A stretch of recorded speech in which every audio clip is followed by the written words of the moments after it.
তাই কবরের কথা বলতেছিলাম। দুনিয়ার জমিনে আসার গ্যারান্টি যেমন তেমন থাকার কোনো গ্যারান্টি নাই। আজ হোক কাল হোক সবাইকে জমিনটা ছেড়ে চলে যাইতে হবে। সব মানুষগুলো আপন আপন কবরের মাঝে আপনাকে রেখে দিবে। দুনিয়ার অট্টালিকা বিল্ডিং পড়ে থাকবে, জায়গার জায়গায় জায়গা পড়ে থাকবে, ব্যাংকের টাকার জায়গায় টাকা পড়ে থাকবে, শুধু আপনি থাকবেন না। এত কিছু এত কষ্ট করলেন।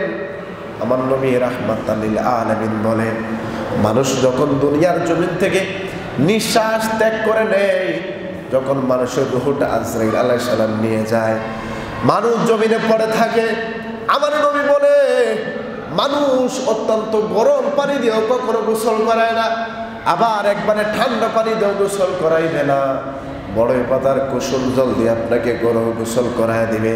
আমার নবী বলে, একজন মানুষ যখন জমিন থেকে চলে যায়, যখন তার আপন বাড়ি থেকে তার বাহির করে দেয়, ওই মুর্দাদার চিল্লাইতে থাকে।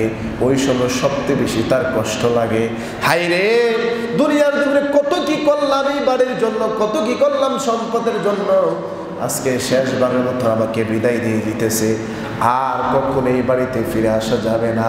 আমার নবী বলে, যখন কুসুম জলের পানি দিয়ে মানুষগুলো গোসল করে দেয়, কানের মাঝে নাকের মাঝে তোলা ঢোকায় দেয়, মুদ্রা সব কিছু অনুভব করতে পারে, কিন্তু বলার সাহস থাকে না। সব অনুভব করতে পারে, শরীর লড়াইবার সেই সুযোগ থাকে না। নবী রাহমাতাল লিল আলামিন বলে, মানুষ যখন কাফনে কাফন পড়ায় দিবে, কাফন পড়ায় যখন খাটিয়ার মাঝে নিবে, আওলাদদেরকে ডেকে ডেকে মাপ চেয়ে নিবে, মাফ করার জন্য বলবে। নবী বলে, যখন মানুষগুলা খাটিয়াটা কাদের মাঝে নিয়ে যায়, ওই সময় মুদ্রা চিল্লাইতে থাকে, কই নিয়ে যাও আমাকে, কই নিয়ে যাও, এই ঘর থেকে তোমরা আমারে কই নিয়ে যাও। আমার নবী বলে, ওই স্থানের ফিলটা যদি দুনিয়ার জন্য মানুষগুলা অনুভব করতে পারত, দুনিয়ার জন্য সংসার না কইরা রাস্তায় রাস্তায় শুধু কবরের চিন্তায় মানুষগুলা ঘুরাইতে থাকতো। জোরে কল্লা আল্লাহু আকবার। এত কঠিন সময়।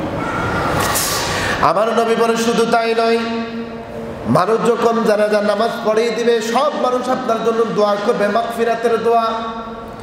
দোয়া শেষ, আবার খাটিয়া যখন কাদের মাঝে নিয়ে কবরের মাঝে রেখে দিবে, আমার নবী বলে, যখন বিসমিল্লাহি ওয়া আলা মিল্লাতে রাসূলিল্লাহ বলে যখন কবরের মাঝে আপনাকে রাখবে, নবী রাহমাতাল লিল আলামিন বলে, কবরে রাখার পরে এক এক করে বাঁশ দিতে থাকবে, দিতে দিতে দিতে দিতে আপনার কবরটা অন্ধকার হয়ে যাবে। আমার নবী বলে, মুদ্রা চিল্লাইতে থাকে, হায় রে, যে আত্মীয় স্বজনের জন্য এত কিছু করলাম, আজকে তারা একা এই অন্ধকার কবরে আমাকে রেখে চলে যাইতেছে। বাঁশ দেওয়া শেষ, উপরে কাপড় দেওয়া শেষ, মাটি দেওয়া শেষ, অন্ধকার কবরে পড়ে যাবে। নবী বলে, সাবধান, কবরের সামনে দাঁড়ায় না। ওই সময় মানুষগুলাকে নিষেধ করা হয়েছে, তোমরা কবরের সামনে দাঁড়ায় না, একটু সরে দাঁড়াও।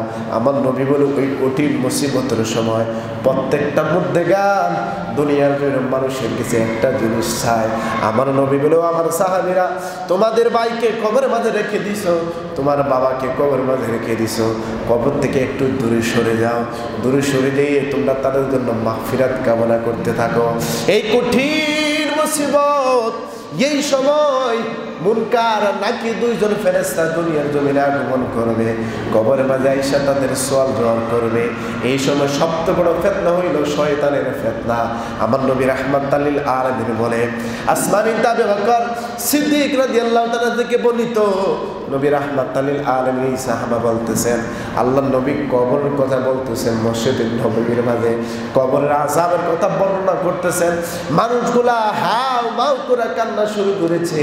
উনি দূর থেকে নবীর কথাগুলো শুনতেছিল, কিন্তু মানুষের কান্নার কারণে ওই কথাগুলা, শেষের কথাগুলো উনি শুনতে পারলেন না। আসমা রাদিয়াল্লাহু তাআলা বলেন, যখনই নবী রাহমাতাল লিল আলামিন কথাগুলো বলে, মানুষ হাউ মাউ করে কান্না করতেছে।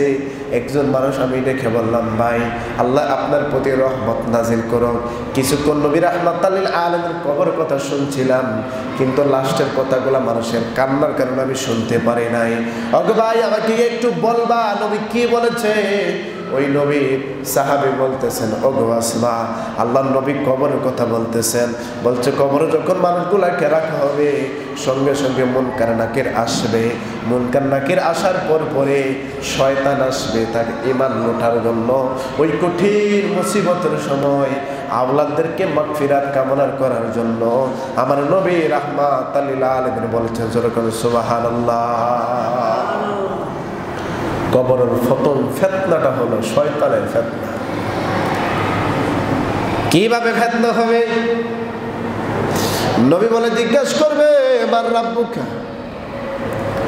শয়তান এমন একটা সুরত নিয়ে আসবে, ইশারা ইঙ্গিত করতে থাকবে তার দিকে যে মান রাব্বুকা, রব তুই আমাকে মান। নবী বলে যার ঈমান সচ্ছল থাকবে, যার ঈমান মজবুত থাকবে, সে কখনো শয়তানের রব মানবে না। যখন বলবে মান রাব্বুকা, উঠে বলবে রাব্বি আল্লাহ, জোরে কন্না সুবহানাল্লাহ। কঠিন সময়টা কবরের সর্বপ্রথম রাখার পরে মুনকার নাকির যখন আসবে, শয়তান আসবে আপনার ঈমান নেওয়ার জন্য। এই ফিতনা থেকে যে বাঁচতে পারবে, নবী বলে তার কবরটা হবে জান্নাতের বাগান। জোরে বলনা সুবহানাল্লাহ। তাই কবরে যখন মানুষকে রাখবেন, আমার নবী বলে কবরে যখন মাটি দেওয়া শেষ হয়ে যাবে, কবর থেকে ছেড়ে দাও, একটু দূরে দাঁড়ায় দাঁড়ায় তাদের জন্য মাগফিরাত কামনা করো। মাগফিরাত কামনা কি? কবরটাকে জিয়ারত করো, আল্লাহর কাছে সাহায্য কামনা করো। আমার বাবাকে রাখলাম কবরে, আমার ভাইকে রাখলাম কবরে, এই মুহূর্তে সওয়াল জবাব হবে, আল্লাহ তুমি তার সওয়াল জবাবটাকে সহজ করে দিও। আমার নবী বলে আওলাদরা যখন এই দোয়া করতে থাকে, রহমত নাজিল হইতে থাকে। ওই কঠিন মুসিবতের সময় শয়তান মানুষদেরকে আর ধোঁকা দিতে পারে না। যেরকম সুবহানাল্লাহ। আওলাদদের জন্য মাগফিরাত কামনা করার দরকার আছে না নাই? জোর বলেন, আছে না নাই? কবরে আযাব খুব কঠিন, খুব কঠিন কবরে আযাব। আল্লাহর নবী রাহমাতাল লিল আলামিন বলে একজন আল্লাহর বান্দার কবরের মাঝে আযাব নির্যাতন করা হয়েছে 100টা বেতের আঘাত। 100টা বেতের আঘাত। আল্লাহর বান্দা যখন এই কথা শুনলেন, হাউমাউ করে কাঁদতে চাচ্ছে। আওলাদরা ওনার জন্য মাগফিরাত কামনা করে, তাদের দোয়ার বরকতে 100টা বাদ দিয়ে 99টা বাদ, একটা বেতের আঘাত রয়েছে। মাগফিরাত কামনা করার জন্য আপনার বাবার কবরে আযাব হওয়ার কথা ছিল 100%, কিন্তু আপনার দোয়ার বরকতে 100%-এর জায়গায় 99% বাদ দিয়ে রাখছে একটা। এই একটা আযাবের ভয়াবহতা কতটুকু একটু শুনে নেন। আমার নবী বলে আল্লাহর বান্দা আল্লাহর কাছে দোয়া করে, আল্লাহর বান্দার আওলাদও আল্লাহর কাছে দোয়া করে, আল্লাহ 100টা বেতের আঘাত তুমি করবা, প্রয়োজন নাই, তুমি আমাকে ক্ষমা করে দাও, রয়েছে মাত্র একটা। আমার নবী বলে একটা বেতের আঘাত করার কারণে তার পুরা কবরটা আগুনে রঞ্জিত হয়ে গেল, তার পুরা শরীরটা কবরের আযাবের যে আগুনে পড়ে গেল। আমার নবী বলে 99% বাদ, রয়েছে মাত্র একটা। একটা আযাবের ভয়াবহ এত কঠিন হয়, তাইলে উম্মত শুনে নাও 99টার আঘাত কেমন কঠিন হবে। আল্লাহু আকবার বলতেন না? কবরের ভয় পাননি? কবরে যাওয়া লাগবো নিও, কথা কন না, যাওয়া লাগবো না? কেউ থাকবো এমন পরিমাণ থাকবো নি? কেউ কেউ থাকতো। যত প্রভাবশালী, যত জুলুমকার মানুষ হন, ফেরাউনের মতন এত বড় শক্তিশালী আপনি আমার নাই। নমরুদের মতন শক্তি নমরুদ যে ছিল, তার শক্তি আমাদের নাই। এত বড় বড় কাফের যারা ছিল, আল্লাহ তাদেরকে দুনিশ্বাত করে দিয়েছে। আর আপনি আমি তো সাধারণ মশা। আল্লাহ রাব্বুল আলামিন বলে কবরটা অত্যন্ত ভয়ানক একটা জায়গা। যেই মানুষ কবরের সর্বপ্রথম গাঢ় থেকে উদ্ধার হইতে পারলো, কিয়ামত শুরু হওয়ার পরে ফুলসিরাত থাকবে, মিজান থাকবে, যত ফাঁদ থাকবে, কবর থেকে ছুটার কারণে প্রত্যেকটা স্থান থেকে আল্লাহ রাব্বুল আলামিন ওই বান্দাকে উদ্ধার করে দিবে। যেরকম সুবহানাল্লাহ। তো 1 নম্বর ঘাট কবর। এক নম্বর ঘাট কি? জোর বলেন না, কি?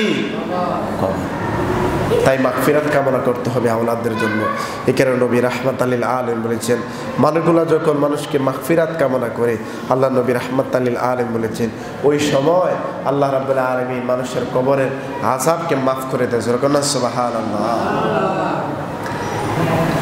আপনি আমি দুনিয়ার মানুষগুলা যেরকম খুশি রাখি কোনো জিনিস পাইলে, আমার নবী বলে কবরের মাঝে যে সমস্ত মানুষগুলা আছে ওই মানুষগুলার আওলাদ যদি ওই মানুষদের জন্য দোয়া করে, ওই মানুষের জন্য মাগফিরাত কামনা করে, ওই মানুষের জন্য ইসালে সওয়াব করে, নবী রাহমাতাল লিল আলামিন বলে এইগুলার কারণে দুনিয়ার মানুষকে কিছু দান করলে যেরকম খুশি হয়, কবরবাসীরাও তাদের আত্মীয়ের প্রতি এরকম খুশি হয়। যখন সুবহানাল্লাহ। আপনি যখন কবরে জিয়ারত করবেন, জিয়ারতের বদৌলতে আল্লাহ কবরে আযাবকে হালকা করে দিবে।